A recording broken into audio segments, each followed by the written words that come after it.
Today's episode is brought to you by Mazars. SoundCartel.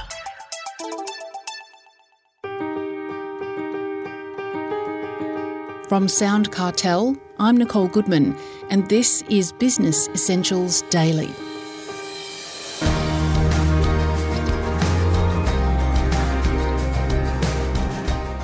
We know that customer service can make or break a business. So why do so many businesses seem lacking in that department? Jaquie Scammell is a customer service expert and founder of ServiceQ. For more than 20 years, she's trained thousands of customer-facing staff in industries including healthcare, finance and retail. Her book, Service Habits, 21 Habits to Transform Your Service Culture, is a treasure trove of insights.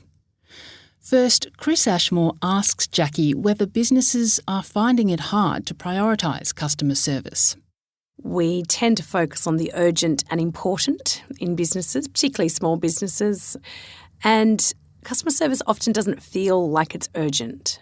It's one of those things that if we're serving the product or we're getting the solution to the customer, sometimes that's the best that we can do and it's enough. And so knowing where to start and what to do, I think, is one of the barriers to prioritising customer service.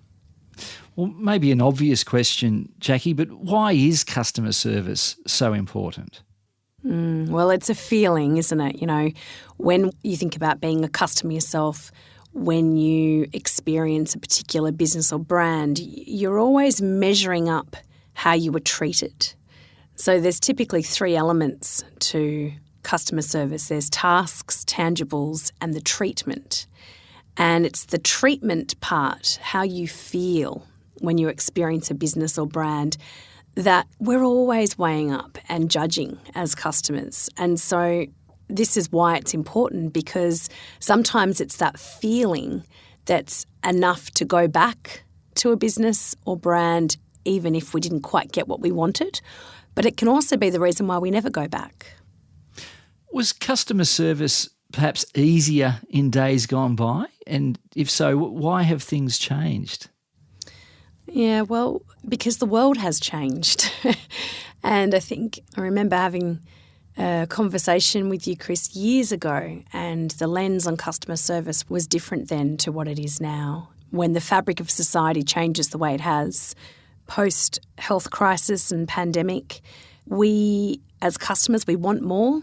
We expect more, so our levels of expectations have gone up, but equally our tolerance levels have come down. And so these subtle shifts and changes that we've all experienced in society are impacting the way we feel about what we're entitled to and, you know, what type of treatment we deserve. But I also think the flip side to that is the employees, those that are giving customer service, are also probably weighing up what matters to them, and they're probably a little tired, a little exhausted, maybe a bit stressed out themselves. And so we're seeing this really interesting juncture point of customer service right now where we've got overworked, overtired, potentially overwhelmed employees serving customers who want more for their money or their time and have little patience, certainly less than they had a few years ago.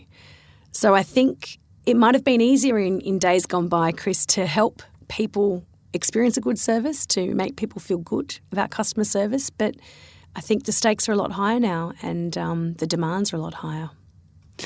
Well, if a business is looking to improve on its customer service, how do they do that? Is it big sweeping changes or something else? Not at all. The best way to approach customer service is small, tiny little steps. And the key is sticking to it and treating it like a practice. So no day is the same, you know, when it comes to humans. And every human sometimes dishes up different things and unpredictable behaviours. And so each day we have to practice these small, tiny steps. And it's a large part of certainly the philosophies and training that we bring in my business is all around people's mindsets, it's around people's habits, it's around the behaviours of the employees. And employee behaviour is tricky to change, it's tricky to influence, and it's certainly not something you can do in a one-day workshop or a big change. Changing human behaviour takes small, tiny little steps over time that eventually you start to see human behaviour shift and change. Well, you address a lot of this in your book called Service Habits, 21 Habits to Transform Your Service Culture. If we can have a look at some of these habits, one in the book you mention is look the part. What do you mean by that? There's a lot to be said about first impressions with customer service. In fact, if I quote Amy Cuddy, who wrote the book Presence, and she studied at Harvard the whole idea of first impressions. And she says quite simply that it takes 7 seconds for you to make a first impression. And what happens within those 7 seconds is the person that's experiencing you or observing you, they're judging or weighing up two things. Can I trust you? And do I respect you? And it's pretty incredible to think that even without words exchanged, we very quickly, just by someone's first impression, start to make decisions around trust and respect. So in a service role, particularly one where you're either front-facing digitally or behind a counter, serving customers, meeting customers, you're making those first impressions each time you meet a customer. So looking the part is all about dressing for success, the way you present yourself, both clothing, physically, but also your body language, the smile, the eye contact.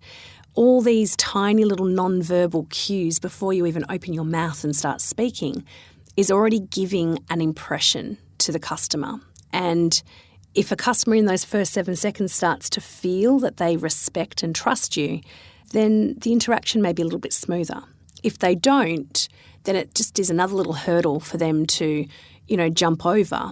And we want to remove those barriers in customer service. That's one of the goals. So, look the part's all about look ready to serve, look impressive, and remember that speaks volumes in 7 seconds. Another rule that you mentioned in the book, which resonated with me, was about bending the rules. Can you explain what that's about? Yeah, so service is all about, as I said before, removing the barriers. And one of my definitions of customer service is to use good judgment in any situation that's critical to a customer. Therefore, sometimes the rules that are in place in businesses aren't always suitable or relevant to a situation.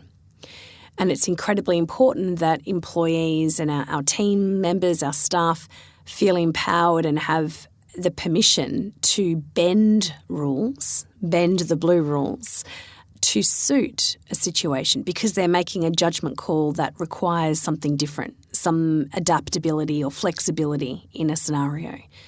But, ultimately rules exist to serve people, not to enslave. And I've never seen an operations or procedure manual that's up to date. I think so many scenarios and situations are new. And so we need to know what are the hard, non-negotiable rules, which we would call red rules, where you just simply cannot bend or break. They're there to exist because they're legal or they're reputational rule for the company, or they're going to put someone in harm if that rule is broken. But blue rules are rules that are related to procedures, policies, like a refund policy or an exchange or a procedure where you're not meant to be in a certain area, but this one time you're going to change it or bend it. Blue rules are rules that you can bend. And it's such a great habit to think about in the context of customer service because, as I said, service is all about using good judgment, which means sometimes we've got to make a judgment call that we hadn't planned for. Are there any organisations or any businesses that you see that their customer service is quite exemplary? I'm certainly seeing a lot of businesses putting in more effort, more time and energy into customer service than I've ever seen before. I feel like we're in this really interesting time in this era where, particularly off the back of the last, few years, people have realised we've let our customer service go, or we've been so busy in survival mode that we haven't had the space to nurture our existing customers. So the timing right now is incredibly unique. and businesses who are focusing on customer service now, that they're preparing themselves for the next catastrophe or crisis. That was Jaquie Scammell, founder and CEO of ServiceQ.